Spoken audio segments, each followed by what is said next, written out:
Nokia dominated the mobile phone industry for over a decade. The company was once worth over $200 billion. Whatever happened to Nokia? How did they miss the smartphone revolution and lose its crown to Apple and Samsung? With the new Nokia 7110 in your hand, you have the world at your fingertips. Nokia 2100. Всегда отличная компания. Nokia. Connecting people. Introducing the Nokia 3300 series wireless phone. Nokia. Connecting people.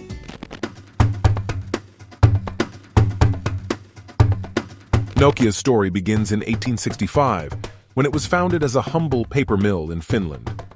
Over the next century, it branched out into various industries, such as rubber, cables, electricity, and telecommunications.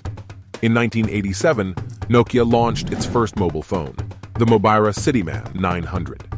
It was a beast of a device that weighed over a kilogram and cost over $5,000. But it was also a breakthrough in wireless communication.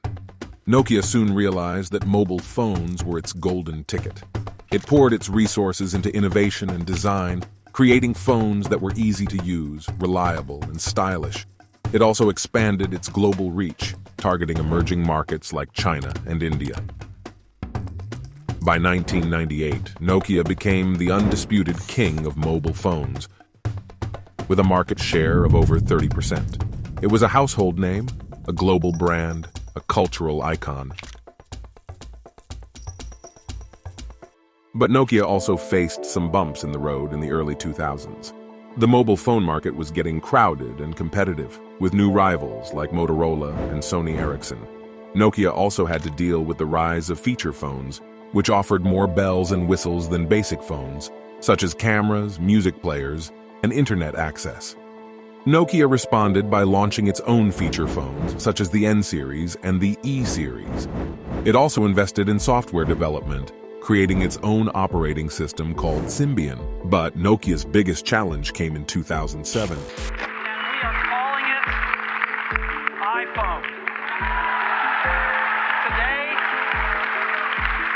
Today, Apple is going to reinvent the phone. When Apple unveiled the iPhone was a game changer. It was not just a phone, but a smartphone. It had a touchscreen interface, a powerful processor, a high-quality camera, and an app store. It offered a seamless user experience that integrated hardware and software. The iPhone was a smash hit with consumers and critics alike. It sparked a smartphone revolution that changed the mobile phone industry forever. Nokia was blindsided by the iPhone. It underestimated the threat of smartphones and overestimated its own abilities. It failed to adapt to the changing consumer preferences and market dynamics. It stuck to its old strategy of producing feature phones with Symbian OS, which were becoming obsolete and unpopular. It also made some strategic blunders, such as rejecting Android as a potential platform for its smartphones. As a result of its poor decisions and slow response, Nokia started to lose its market share and profitability. It faced fierce competition from Apple and Samsung, which dominated the smartphone segment with their iOS and Android devices. It also faced pressure from low-cost Chinese manufacturers like Huawei and Xiaomi, which offered cheaper alternatives to Nokia's feature phones. By 2012, Nokia's market share had plummeted to less than 5%. It was no longer the leader of the mobile phone industry. It was a fallen giant. In 2013, Nokia decided to sell its mobile phone business to Microsoft for $7.2 billion. It hoped that by partnering with Microsoft, it could revive its fortunes and compete with Apple and Samsung. However, this deal turned out to be a disaster for both parties. Microsoft failed to integrate Nokia's devices into its Windows Phone ecosystem. It also failed to gain traction with consumers and developers.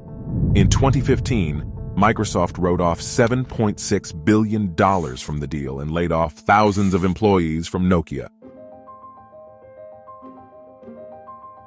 After selling its mobile phone business, Nokia focused on other areas of its operations, such as network equipment, digital health, and patent licensing.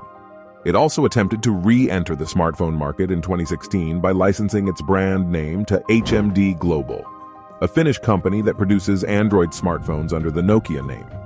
However, these efforts have not been very successful so far. Nokia remains a minor player in the smartphone industry today.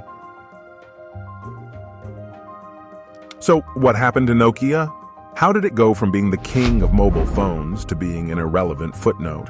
The answer is simple. It missed the smartphone revolution. It failed to recognize the importance of smartphones and how they would transform the mobile phone industry. It failed to innovate and adapt to the changing consumer needs and market conditions. It failed to compete with Apple and Samsung on their own terms.